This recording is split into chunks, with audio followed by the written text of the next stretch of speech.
Hello friends, RSD coaching classes में आप सभी का स्वागत है। कैसे हो? अच्छे हो? स्वस्थ हो?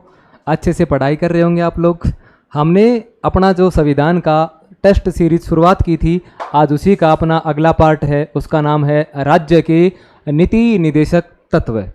राज्य के जो नीति निदेशक तत्व हैं, जो संविधान के भाग 4 में है और जो हमने आयरलैंड के संविधान से ग्रहण किए हैं और जिनका उल्लेख अनुच्छेद 36 से 51 तक किया गया है। इसके चैप्टर के जितने भी इंपॉर्टेंट क्वेश्चन हैं वो सारे के सारे हमने शामिल किए हैं, सारे के सारे प्रीवियस ईयर एग्जामों में आए हुए हैं। तो अब पहला क्वेश्चन देखो आज का। निम्नलिखित में किसे विशेष बहुमत द्वारा संशोधित किया जा सकता है? राज्य के नीति निदेशक तत्वों को, संसद को चलाने के नियम, नए राज्य का गठन, संसद में अंग्रेजी भाषा का प्रयोग। किसे विशेष बहुमत के द्वारा संशोधन कर सकते हैं? तो मैंने आपको बताया था, जैसे नए राज्यों का गठन है वो कौन करेगी? संसद करेगी। लेकिन इसके लिए कैसा बहुमत चाहिए? साधारण बहुमत चाहिए। आर्टिकल 4 में लिख रखी है ये बात, ठीक है भाई, कि किसी भी नए राज्य का गठन करना है उसके लिए साधारण बहुमत के द्वारा ही किया जा सकता है, विशेष बहुमत नहीं चाहिए। संसद में अंग्रेजी भाषा का प्रयोग, तो एक आर्टिकल आता है अनुच्छेद 120 और उसमें यह बताया गया है कि संसद की कार्यकारी भाषा, उसमें हिंदी और अंग्रेजी को कार्यकारी भाषा घोषित किया गया है। यदि कोई भी व्यक्ति हिंदी और अंग्रेजी बोलने में असमर्थ है तो उसके लिए वह अपनी मातृभाषा में, मदर टंग में बोल सकता है। उसके लिए ट्रांसलेटर दी भाषा अनुवादक की व्यवस्था होती है। संसद को चलाने के नियम, तो भाई संसद तो है वो पूरे के पूरे संविधान के अनुसार चलती है। बचा क्या? राज्य के नीति निदेशक तत्व है। और जो राज्य के नीति निदेशक तत्व है उसमें हम क्या कर सकते हैं?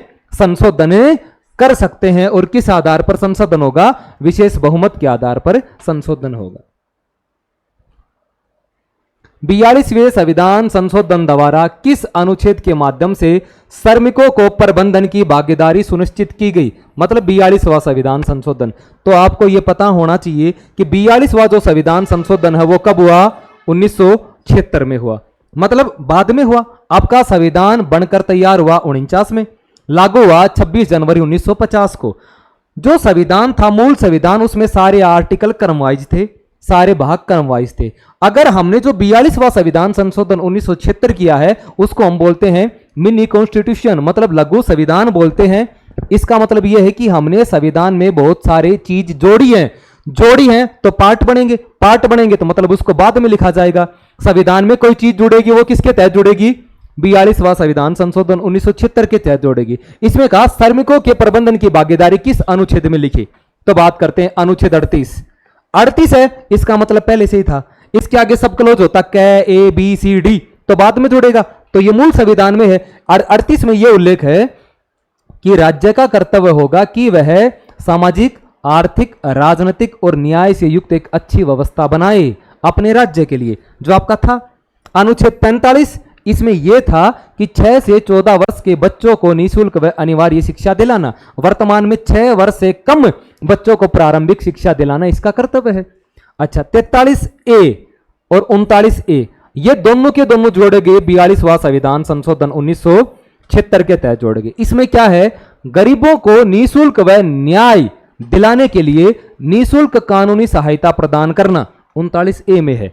43A अनुच्छेद आपका जो 43 है उसमें यह है कि जो आपके कुटीर उद्योग हैं, लघु उद्योग हैं, उनसे जुड़े व्यक्तियों को बढ़ावा देना। अच्छा, श्रमिकों की जो भागीदारी है उसको क्या करना? सुनिश्चित करना। और ये बात 43A में लिख दी है। तो श्रमिकों की जो भागीदारी, प्रबंधन में जो भागीदारी है, उनके महत्व को समझना, उनकी भागीदारी को सुनिश्चित करना, उसको प्रबंधन में उनको लगाना, ये सब किस में आता है? अनुच्छेद 43A में आता है। और जो 42वां संविधान संशोधन 1976 के तहत जोड़ा भाई।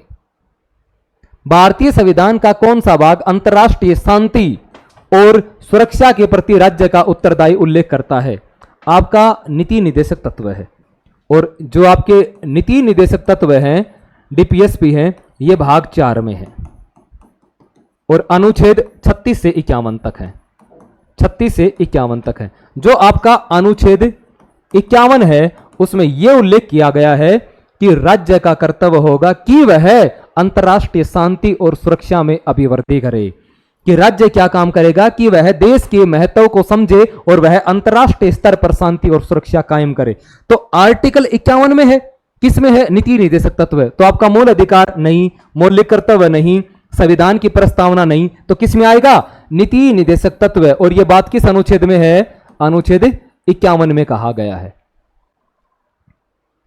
राज्य के नीति निर्देशक तत्व सहज अध्ययन के लिए निम्नलिखित में से कौन से भागों को विभाजित किया जा सकता है? अच्छा, अपने जो नीति निर्देशक तत्व है उनका आधार क्या है? तो गांधीवादी है, समाजवादी है, उदारवादी है, भौतिकवादी है। ये उसके उदार हैं, कहने का मतलब उसका आधार है ये सब, कि अपने जो नीति निर्देशक तत्व हैं उसमें क्या चीज शामिल की गई है जो समाज के अनुसार हो, जो सभी के लिए उदार हो। जो गांधी, अच्छा गांधी क्या कहते थे कि भारत की आत्मा गांवों में निवास करती है, इसलिए गांवों का विकास होना बहुत जरूरी है। और गांव कनेक्ट होते हैं जिला से, जिला कनेक्ट होता है राज्य से, इसलिए राज्य को गांधीवादी मॉडल पर जोड़ा गया है। तो इसमें तीनों आते हैं, समाजवादी, उदारवादी और गांधीवादी। तो इसमें क्या जाएगा भाई? उपयुक्त सभी। ये तीनों के तीनों आधार हैं। भारत के संविधान का कौन सा भाग कल्याणकारी राज्य के आदर्श की घोषणा करता है? आपके जो भाग 4 है, भाग 4 नीति निर्देशक तत्व, नीति निर्देशक तत्व, ये जो भाग 4 है इसमें है नीति निर्देशक तत्व। हमने लिए आयरलैंड से, आयरलैंड ने लिए स्पेन से। और इसका जो उद्देश्य है, उद्देश्य ही क्या है? उद्देश्य क्या है? लोक कल्याणकारी राज्य की स्थापना करना, लोक कल्याणकारी राज्य की स्थापना करना, एक वेलफेयर स्टेट बनाना। और यही इसका क्या है? उद्देश्य है। तो भाई ये किस में आता है? राज्य के नीति निर्देशक तत्व में आता है कि लोक कल्याणकारी राज्य की स्थापना करना। भारत में न्यायपालिका का कार्यपालिका से पृथक्करण किससे वियोजित है? मतलब किस चीज में लिखा गया है ये बात? आपके संविधान की उद्देशिका, उद्देशिका मतलब प्रस्तावना, नीति निर्देशक तत्व, 7वीं अनुसूची, परंपरागत व्यवहार द्वारा। अच्छा, जो 7वीं अनुसूची है उसमें आती है आपके 3 विषयों के आधार पर, संघ सूची, राज्य सूची और समवर्ती सूची। 3 सूचियों में बांटा गया है। इसमें आपके पहले विषय थे 97, वर्तमान में है 100। पहले थे इसमें 66, वर्तमान में है 61। पहले थे 47, वर्तमान में है 52। 7वीं अनुसूची में ये चीज का उल्लेख मिलता है। ऐसे विषय जो इस तीनों में नहीं है वो उनका होता है अवशिष्ट शक्तियां, और अवशिष्ट शक्तियों पर कानून बनाता है आपका केंद्र सरकार। संविधान की उद्देशिका, उद्देशिका मैंने बताया था, आपकी जो प्रस्तावना है जो हमने अमेरिका से ली है, भाषा है वो ऑस्ट्रेलिया से ली है।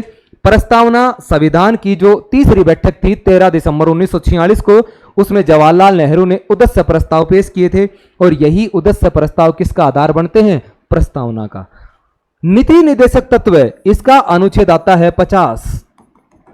और अनुच्छेद 50 में यह कहा गया है कि कार्यपालिका और न्यायपालिका दोनों अलग रहकर अपना अपना काम करेगी। कार्यपालिका न्यायपालिका से मिलेगी नहीं, न्यायपालिका स्वतंत्र रहकर अलग होकर अपना काम करेगी। वह कानूनों की निष्पक्ष तथा स्वतंत्र रूप से क्या करती है? जांच करती है। तो कार्यपालिका और न्यायपालिका का जो पृथक्करण है वो किस अनुच्छेद में है? 50। और 50 अनुच्छेद किस में आता है? नीति निर्देशक तत्वों में आता है। तो ऑप्शन बी राइट आंसर भाई। राज्य के नीति निर्देशक सिद्धांतों का उल्लेख भारतीय संविधान के किस भाग में किया गया है? तो देखो भाई, आपका जो भाग 5 है इसमें आती है संघ सरकार, संघ सरकार। और संघ सरकार का उल्लेख है अनुच्छेद 52 से लेकर 151 तक। इसमें आपकी तीनों चीज आती हैं। एक आएगी आपकी कार्यपालिका, एक आती है आपकी व्यवस्थापिका, एक आती है आपकी न्यायपालिका। जो कार्यपालिका का उल्लेख है वो आता है आपका भाई 52 से लेकर 78 तक, 79 से लेकर 123 तक, 124 से लेकर 147 तक, ये इसका उल्लेख आता है। कार्यपालिका में आप पढ़ोगे राष्ट्रपति, वाइस प्रेसिडेंट, उपराष्ट्रपति, आपका मंत्री परिषद, प्रधानमंत्री, महान्यायवादी, ये सब पढ़ते हो इसमें।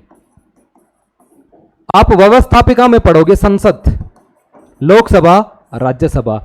और न्यायपालिका में पढ़ोगे सुप्रीम कोर्ट। और आर्टिकल 148 से लेकर 151 तक आप पढ़ते हो कैग, नियंत्रक एवं महालेखा परीक्षक। ये आता है संविधान का भाग 5। भाग 3 है, भाग 3 में आपके हैं मूल अधिकार। मूल अधिकार, मूल अधिकार हमने लिए अमेरिका से लिए, और मूल अधिकारों का उल्लेख है वो अनुच्छेद 12 से लेकर 35 तक किया गया है। प्रारंभ में कितने थे? प्रारंभ में 7 थे। वर्तमान में कितने हैं? वर्तमान में भाई 6 हैं। अच्छा, कौन सा समाप्त कर दिया? संपत्ति का है वो समाप्त कर दिया, हटा दिया। कोई चीज हटेगी वो कब हटेगी? 44वां संविधान संशोधन 1978 के तहत। अच्छा, किस अनुच्छेद में था? अनुच्छेद 31 में था। वर्तमान में किस में है? 300 क में है। और वर्तमान में कैसा अधिकार है? विधिक अधिकार है। ये आपके मूल अधिकार हैं भाग 3 में। भाग 6 है, भाग 6 में आता है आपकी राज्य सरकार। राज्य सरकार, और राज्य सरकार का जो उल्लेख आता है वो आता है अनुच्छेद 152 से लेकर 237 तक। राज्य सरकार में भी 3 अंग होते हैं, कार्यपालिका, व्यवस्थापिका, न्यायपालिका। यहां हमने कार्यपालिका में राष्ट्रपति लिया तो यहां राज्यपाल आ जाएगा, मुख्यमंत्री आ जाएगा, महाधिवक्ता। यहां संसद ली है तो यहां विधानमंडल आ जाएगा, विधानसभा और विधान परिषद। यहां हमने सुप्रीम कोर्ट लिया है तो वहां हाई कोर्ट आ जाएगा। भाग 4 में आपके नीति निदेशक तत्व हैं। नीति निदेशक तत्व हैं, और नीति निदेशक तत्व हमने आयरलैंड से लिए हैं भाई, आयरलैंड से लिए। और अनुच्छेद 36 से 51 तक, 36 से 51 तक इसका उल्लेख किया गया है। इनकी जो आधार है वो गांधीवादी, उदारवादी, समाजवादी है। इनका जो उद्देश्य है वो एक लोक कल्याणकारी राज्य की स्थापना करना है। तो भाई नीति निदेशक तत्व किस भाग में है? भाग 4 में है। कौन से संवैधानिक संशोधन अधिनियम 2002 से भारत में सभी बच्चों के लिए मुफ्त और अनिवार्य प्राथमिक शिक्षा की व्यवस्था की गई है? 86वां संविधान संशोधन, 85वां, 87वां, 84वां। तो भाई आपका 86वां संविधान संशोधन है, यह कब हुआ? 2002 में। और इसके तहत 6 से 14 वर्ष के बच्चों को, 6 से 14 वर्ष के बच्चों को निःशुल्क और अनिवार्य शिक्षा दिलाना प्रत्येक अभिभावक का कर्तव्य हो गया। आज इसी के तहत इसे क्या बना दिया गया? मूल अधिकार बना दिया गया। और मूल अधिकार किस अनुच्छेद के तहत बनाया गया? अनुच्छेद 21 क के तहत इसे मूल अधिकार बना दिया गया। और इसी संविधान संशोधन के तहत इसे 11वां क्या बना दिया गया? मूल कर्तव्य बना दिया गया, मूल कर्तव्य बना दिया गया। और 86वां संविधान संशोधन 2002 है, ये आपके नीति निदेशक तत्व में अनुच्छेद 45 में यह लिखा गया था कि राज्य 6 से 14 वर्ष के बच्चों को निःशुल्क शिक्षा देगी। उसे नीति निदेशक तत्व की जगह से हटाकर वर्तमान में क्या बना दिया? मूल अधिकार। किस अनुच्छेद के तहत? 21 क के तहत। कब बनाया? 86वां संविधान संशोधन 2002। लागू कब हुआ? 1 अप्रैल 2010 को लागू हुआ। ठीक है भाई, तो वर्तमान में क्या है? ये मूल अधिकार है। ठीक है भाई, तो मुक्त और अनिवार्य प्राथमिक शिक्षा की व्यवस्था कब की गई? 86वां संविधान संशोधन 2002 के तहत की गई। भीमराव अंबेडकर द्वारा भारतीय संविधान के किस भाग को संविधान की अनोखी विशेषता कहा है? अनोखी विशेषता एक कथन है। जैसे भीमराव अंबेडकर ने क्या कहा था कि आपके जो नीति निदेशक तत्व हैं इसके बारे में एक बात कही थी कि यह एक अनोखी व्यवस्था है। जो राज्य नीति निदेशक तत्वों को ध्यान में रखकर कानून बनाएगा, इनके लिए इसके अनुसार चलेगा, तो वह अगले चुनाव में जीत जाएगा। जो राज्य इसके अनुसार नहीं चलेगा, अगले चुनाव में उसका पतन निश्चित है। मतलब जो राज्य इसके अनुसार चलेगा तो अगले चुनाव में जीत जाएगा, जो राज्य इनके अनुसार नहीं चलेगा तो उसका पतन हो जाएगा। इसलिए यह एक अनोखी व्यवस्था है। तो अनोखी व्यवस्था किसने कहा? भीमराव अंबेडकर ने कहा। किसको कहा? नीति निदेशक तत्वों को कहा। एक और विद्वान थे जिसका नाम था केट्टी शाह। इसने कहा कि यह एक ऐसा चेक है जो बैंक की इच्छा पर निर्भर करता है कि बैंक दे तो दे, नहीं ना दे। उसी प्रकार राज्य सरकार इनको लागू करे तो करे, नहीं ना करे, क्योंकि यह न्यायोचित नहीं है। न्यायपालिका इसको लागू करने का संरक्षण नहीं देती है। ठीक है भाई। समान सिविल संहिता का वर्णन संविधान के किस अनुच्छेद में है? अच्छा, अनुच्छेद 41, 42, 44, 43। देखो अनुच्छेद 41 में क्या है? 41 में क्या है? राज्य सभी को काम, शिक्षा, लोक सहायता उपलब्ध कराएगा। राज्य सभी को काम, शिक्षा व लोक सहायता उपलब्ध कराएगा। बेरोजगारों, बुजुर्गों, विकलांगों को उचित शिक्षा व रोजगार उपलब्ध कराएगा। देखो भाई, सरकार की बहुत सारी स्कीम होती हैं। देखो, मैं बात करूं बेरोजगारों, बुजुर्गों, विकलांगों, मैंने कहा इनको उचित शिक्षा तथा रोजगार देगा। जो भी व्यक्ति जो बड़े हो चुके, अपना नाम नहीं लिखना जानते, उनको अपना सिग्नेचर हस्ताक्षर नहीं करने आते, तो सरकार प्रौढ़ शिक्षा कार्यक्रम चलाती है। तो क्या उनको शिक्षा दिलाती है सरकार? जैसे नरेगा योजना है, नरेगा योजना के तहत क्या सरकार उनको काम दे रही है, रोजगार दे रही है कि नहीं दे रही? अच्छा, जो विकलांग है, सरकार उनको किसी न किसी ऑफिस में, कर्मचारी में, पंचायत समिति में कहीं ना कहीं लगाती है, उनको पैसे भी देती है। तो राज्य सरकार क्या काम करेगी? सभी को काम दिलाएगी, शिक्षा देगी, सभी की सहायता करेगी। बेरोजगारों, बुजुर्गों, विकलांगों को उचित शिक्षा व रोजगार देगी। आर्टिकल 21 बोलता है। 42 में क्या है? 42 में यह है, राज्य सभी को मानवोचित दशाएं, मानवोचित दशाएं ये है मानव के स्वास्थ्य के अनुकूल, है ना, काम की मानवोचित दशाएं तथा प्रसूति सहायता उपलब्ध कराएगी। प्रसूति सहायता उपलब्ध कराएगी। प्रसव काल के दौरान महिलाओं को 180 दिन की छुट्टी देती है भाई। ठीक है भाई, जो भी व्यक्ति जहां काम करता है, जिस कारखाने में काम करता है, वहां का जो वातावरण है, वहां का जो अनुकूल दशाएं हैं, वो मानव के स्वास्थ्य के अनुसार होनी चाहिए। और महिलाओं को प्रसव काल के दौरान 180 दिन की छुट्टी का प्रावधान है। तो ये 42 में है। 43 में मैंने अभी बताया, लघु और कुटीर उद्योगों से संबंधित है। लघु एवं कुटीर उद्योगों से जुड़े व्यक्तियों को बढ़ावा देना एवं उनका विकास करना। आपका आर्टिकल जो 64 है, ये इसका राइट आंसर है। समान सिविल संहिता, मतलब एक राज्य में सभी के लिए एक जैसे समान कानून होने चाहिए। यह आर्टिकल 44 में है। ठीक है भाई, जैसे वर्तमान में अभी उत्तराखंड में लागू कर दिया गया, ये पूरा की पूरी भाजपा गवर्नमेंट ने। भारतीय संविधान का अनुच्छेद 43B, इसमें किसका प्रावधान किया गया? ग्राम पंचायतों का संगठन, अनुच्छेद 40। ग्राम पंचायतों का गठन किस अनुच्छेद में है? 40 में। कार्यपालिका से न्यायपालिका का पृथक्करण, अनुच्छेद 50 में है भाई। सहकारी समितियों को बढ़ावा देना, अनुच्छेद 43B में है। काम पाने के अधिकार, सभी को काम देगा, ये सब भाई 41 में है। ठीक है, मैंने कहा राज्य सभी को काम, शिक्षा, लोक सहायता उपलब्ध कराएगा। मैं पूछा है अनुच्छेद 43B में क्या है? सहकारी समितियों की स्थापना करना। 43 में क्या है? लघु और कुटीर उद्योगों को बढ़ावा देना। 43A में क्या है? श्रमिकों को उनके प्रबंधन की भागीदारी सुनिश्चित करना। 43B में क्या है? सहकारी समितियों को बढ़ावा देना। ये 43B में आता है आपका। 44वां संविधान संशोधन 1978 के संशोधन अधिनियम द्वारा किस मूल सूची के कितने निदेशक तत्वों को संशोधित किया गया है? 1, 2, 3, 4। इसमें जो आपका जो नीति निदेशक तत्व है, एक आर्टिकल आता है 38, और 38 में यह है कि राज्य का कर्तव्य होगा कि वह सभी के लिए सामाजिक, आर्थिक, राजनीतिक और न्याय से युक्त एक अच्छी व्यवस्था बनाए। और इस आर्टिकल में जो संशोधन किया गया था, वो कब किया गया? 44वां संविधान संशोधन 1978 के तहत। एक ही बार किया, तो बताओ कितनी बार संशोधन हुआ? एक बार। तो इसका सही आंसर क्या आएगा भाई? एक बार संशोधन हुआ।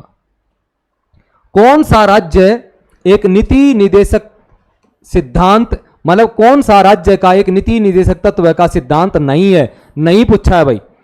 न्यायपालिका को कार्यपालिका से अलग करना, आर्टिकल 50 में है भाई ये चीज? तो ये तो हो नहीं सकता। समान नागरिक संहिता, आर्टिकल 44 में है, ये भी है। स्मारकों का संरक्षण 48-49 में है। भारत के किसी भी हिस्से में निवास, अच्छा ये नीति निदेशक तत्वों में नहीं आता, ये आता है आपका अनुच्छेद 19 में आता है। और स्वतंत्रताओं का अधिकार है, स्वतंत्रता का अधिकार है। ठीक है भाई, कि आप भारत में कहीं भी आ सकते हो, जा सकते हो, निवास कर सकते हो, संघ बना सकते हो, संगठन बना सकते हो, अपनी आजीविका चला सकते हो। ये आर्टिकल 19 के तहत अपनी स्वतंत्रताएं हैं। पहले स्वतंत्रता 7 थी, वर्तमान में 6 है। अच्छा हटी तो 44वें के तहत हटी, और कौन सी हटी? संपत्ति की हटी। तो भाई इसका सही आंसर क्या आएगा? Option D.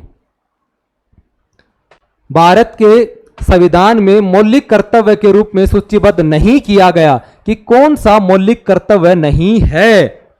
करों का भुगतान, सार्वजनिक संपत्ति की सुरक्षा, संविधान का पालन, भारत की संप्रभुता की रक्षा।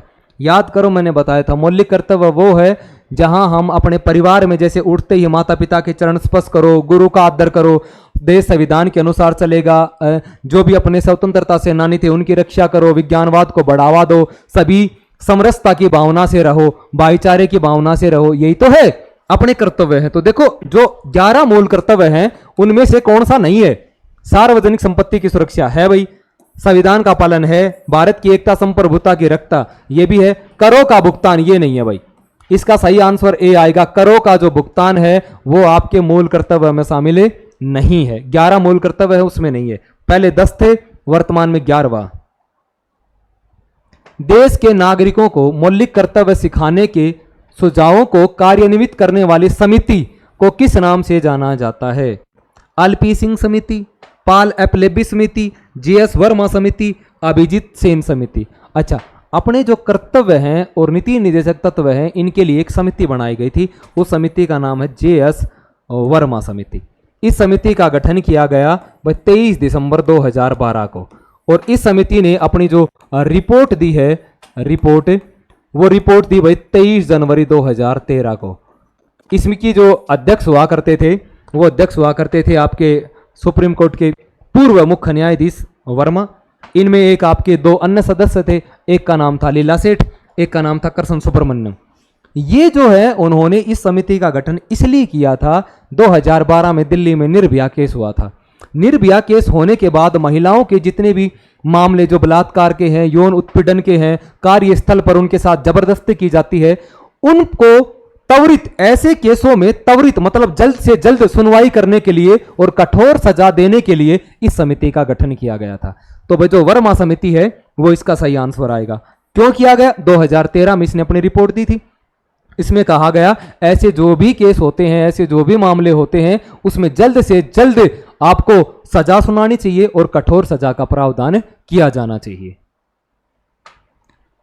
किसके कार्यकाल के दौरान सवर्ण सिंह समिति का गठन किया गया? भाई याद करो, 42वां संविधान संशोधन 1976 और सरदार सवर्ण सिंह समिति, और इसी की सिफारिश पर संविधान में क्या शामिल किए गए? मूल कर्तव्य शामिल किए गए। कब किए गए? 1976 में शामिल किए गए। तो 1976 में आपका जो पीएम है वो कौन था? मोरारजी देसाई। ये भाई 1977 से 1979 तक आपके प्रधानमंत्री रहते हैं। इंदिरा गांधी 1966 से 1977 तक पीएम रहेगी। मनमोहन सिंह 2004 से लेकर 2014 तक रहेंगे। आपके वीपी सिंह 1989 से 1990 तक आपके वीपी सिंह प्रधानमंत्री होते हैं। एकमात्र प्रधानमंत्री या भारत के पहले प्रधानमंत्री जिन्हें अविश्वास प्रस्ताव के द्वारा हटाया गया, कौन है? वीपी सिंह। अविश्वास प्रस्ताव के द्वारा हटाए जाने वाला पहला प्रधानमंत्री विश्वनाथ प्रताप सिंह आपका पहला है। 42वां संविधान संशोधन 1976 में पीएम कौन है? इंदिरा गांधी। तो इसका सही आंसर क्या आएगा? इंदिरा गांधी। इंदिरा गांधी के समय ही आपके मूल कर्तव्य सरदार सवर्ण सिंह समिति की सिफारिश पर शामिल किए गए। कहां से लिए? रूस से लिए, यानी सोवियत संघ से लिए। भाई भारतीय संविधान के निम्नलिखित में से किस अनुच्छेद में 6 वर्ष से कम आयु के बच्चे के लिए प्रारंभिक बाल्य अवस्था देख रेख और शिक्षा का उपबंध है? अनुच्छेद 35, 44, 45, 53। सुनो भाई, पहले ये वाली जो चीज थी 6 से 14 वर्ष के बच्चों को, वो 45 में थी। वर्तमान में वो उसको तो बना दिया मूल अधिकार, और ये चीज लिख दी हमने 45 में। 45 में लिख दिया कि 6 वर्ष से कम आयु के बच्चे की बाल्य अवस्था, उसकी प्रारंभिक शिक्षा, इन सब का ध्यान कौन रखेगा? राज्य रखेगा। 35 में क्या है? आर्टिकल 35 में यह है कि मूल अधिकारों से संबंधित सभी कानून कौन बनाएगी? संसद। यह मूल अधिकारों से संबंधित है। मूल अधिकारों से संबंधित जो भी कानून बनाएगी, और वो कानून बनाती है आपकी संसद। आर्टिकल 35। 44 समान सिविल संहिता, समान सिविल संहिता का उल्लेख किया गया है। समान सिविल संहिता का उल्लेख किया गया। एक राज्य में लिए सभी के लिए समान कानून होते हैं। 45 इसमें यह प्रारंभिक शिक्षा का उल्लेख है। अनुच्छेद 53 में यह है कि संघ की समस्त कार्यपालिका शक्ति, समस्त कार्यपालिका शक्ति राष्ट्रपति में निहित होगी। राष्ट्रपति में निहित होगी। भारत की समस्त, भारत के जो सारे के सारा आपका जो संवैधानिक प्रमुख है वो कौन है? राष्ट्रपति है। तो सारी की सारी शक्ति किस में होगी? राष्ट्रपति में होगी। तो प्रारंभिक शिक्षा बाल अवस्था देखरेख आर्टिकल 45 में है भाई। भारतीय संविधान का कौन सा अनुच्छेद लोगों के कल्याण को बढ़ावा देने के लिए राज्य की एक सामाजिक व्यवस्था बनाने का निर्देश देता है? 42, 44, 38, 45। 45 में मैंने अभी बताया प्रारंभिक और बाल्यावस्था, ये वर्तमान में ये है भाई बाल्यावस्था, इसका उल्लेख किया गया है। 38 में है, ये पूरी की पूरी जो व्यवस्था है वो किस आर्टिकल में है? 38। राज्य का कर्तव्य होगा कि वह अपने नागरिकों के लिए सामाजिक, आर्थिक, राजनीतिक और न्याय से युक्त एक अच्छी व्यवस्था बनाए, यह उल्लेख है 48 में। 44 में क्या है? समान सिविल संहिता, समान सिविल संहिता, राज्य के नागरिकों के लिए, सभी के लिए एक जैसे समान कानून, अभी थोड़े दिन पहले उत्तराखंड में अपना लिया। 42 में क्या है कि आपका जो 42 है उसमें काम की न्याय संगत तथा मानवोचित दशाएं और प्रसव काल के दौरान महिलाओं को छुट्टी देने का अवकाश है, वो आर्टिकल 42 में दिया गया है। तो भाई इसका जो सही आंसर है वो आर्टिकल आएगा आपका 38।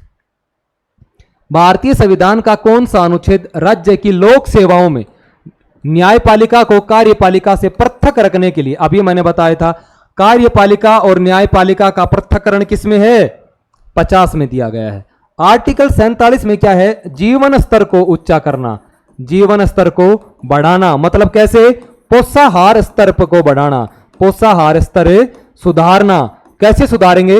राज्य का कर्तव्य होगा कि जितने भी मादक और नशीले पदार्थ हैं उन पर रोक लगाई जाए, तो व्यक्तियों का जीवन स्तर बढ़ेगा। 37 में क्या है? अच्छा 36 में तो है आपकी राज्य की परिभाषा, और 37 में यह है कि राज्य जो भी नीति निदेशक तत्व है, मतलब जो भी आपके कानून, कानून मतलब विधि कानून बनाएगा वो किसको ध्यान में रखकर बनाए? डीपीएसपी, नीति निदेशक तत्वों को ध्यान में रखकर बनाए। आर्टिकल 50 कार्यपालिका और न्यायपालिका का पृथक्करण, कार्यपालिका और न्यायपालिका दोनों अलग अलग रहकर स्वतंत्र रूप से काम करेगी। न्यायपालिका है वह कानूनों की जांच करेगी, निष्पक्ष रूप से काम करेगी। पृथक्करण 50 में है। 57 ये आपका भाई राष्ट्रपति से संबंधित है। आर्टिकल आपका जो 57 है वो किससे संबंधित है? वो राष्ट्रपति से संबंधित है। इसमें यह कहा गया है कि राष्ट्रपति पद का पुनः निर्वाचन, अच्छा कोई भी व्यक्ति कितनी बार भी राष्ट्रपति पद का चुनाव लड़ सकता है, चाहे वो 2 बार खड़ा हो, चाहे वो 3 बार बनो, चाहे 4 बार बनो। लेकिन अमेरिका में ऐसा नहीं है। अमेरिका में एक व्यक्ति कितनी बार बन सकता है? 2 बार बन सकता है। भारतीय संविधान का कौन सा अनुच्छेद, भारतीय संविधान का कौन सा अनुच्छेद सभी नागरिकों के लिए समान न्याय और मुक्त कानूनी सहायता को प्रोत्साहित करता है? मुक्त मतलब होता है निःशुल्क, यानी फ्री, समान न्याय। आर्टिकल 48A, अच्छा आपका जो 48A है उसमें ये, अच्छा 48 जो आर्टिकल है उसमें यह है कि राज्य कृषि तथा पशुपालन के लिए उच्च एवं नवीन तकनीकों के द्वारा उत्पादन में वृद्धि करेगा। 48A है, ए है तो मतलब मूल संविधान में नहीं था तो बाद में जोड़ा गया, और बाद में कोई चीज जुड़ेगी वो कब जुड़ेगी? 42वां संविधान संशोधन 1976 के तहत जुड़ेगी। और इसमें यह कहा गया है कि पर्यावरण, वन्य जीव, इन सब का क्या करना? संरक्षण करना। आर्टिकल 48A में यह बात है। 43A मैंने अभी बताया था, श्रमिकों का प्रबंधन में भागीदारी, श्रमिकों की जो भी आपके उद्योग हैं, लघु उद्योग, कुटीर उद्योग, उनसे जुड़े जितने भी श्रमिक हैं उनकी उद्योगों में भागीदारी सुनिश्चित करना, उनके प्रबंधन को बढ़ावा देना।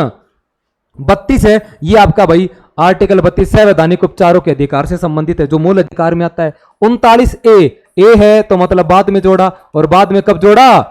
42वां संविधान संशोधन 1976 के तहत जोड़ा गया। और इसमें यह कह दिया कि सभी को, गरीबों को समान न्याय दिलाने के लिए उन्हें निःशुल्क कानूनी सहायता प्रदान की जाएगी। और आर्टिकल 39A में लिख दिया, वर्तमान में यही बात आर्टिकल 21 के तहत आपका जीवन के अधिकार में शामिल आती है। ठीक है भाई, ये आपके 20 क्वेश्चन थे, सारे के सारे क्वेश्चन प्रीवियस ईयर एग्जामों में आए हुए हैं, सारे इंपॉर्टेंट क्वेश्चन है। इसमें जो आपका जो चैप्टर है वो है राज्य का नीति निदेशक तत्व। सारे के सारे आर्टिकल आपके कंप्लीट हो गए। Thank you.